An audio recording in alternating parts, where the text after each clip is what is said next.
पैठण नगर परिषदेच्या उपनगराध्यक्षपदी शिवसेनेचे नगरसेवक तुषार पाटील यांची बिनविरोध निवड करण्यात आली। तसेच नवनिर्वाचित लोकनियुक्त नगराध्यक्षा विद्या कावसानकर यांनी नगर परिषदेच्या आवारात आयोजित पदग्रहण समारंभात नगराध्यक्षपदाचा अधिकृत पदभार स्वीकारला।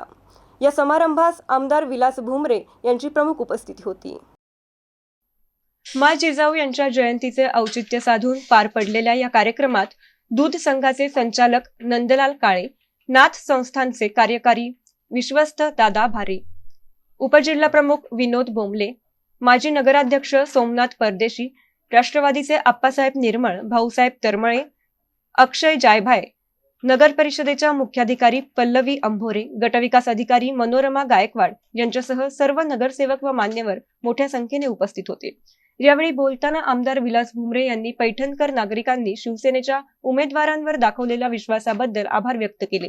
शहराच्या सर्वांगीण विकासासाठी निधीची कमतरता भासू दिली जाणार नाही अशी ग्वाही देत नवनिर्वाचित नगराध्यक्षा व नगरसेवकांनी नागरिकांच्या समस्या तातडीने सोडवाव्यात असे आवाहन त्यांनी केले।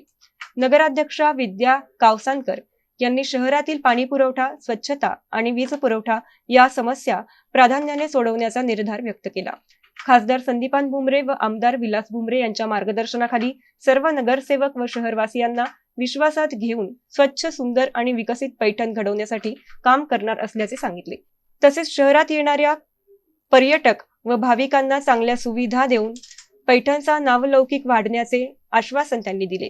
यावेळी नवनिर्वाचित उपनगराध्यक्ष तुषार पाटील, नगरसेवक विलास अडसूळ, कविता शेखर शिंदे, वीर करकोटक, स्नेहल सूर्यकांत धुपे, राजश्री राजू गायकवाड, ईश्वर दगडे, सुनील रासने यांच्यासह पैठणकर नागरिक मोठ्या संख्येने उपस्थित होते।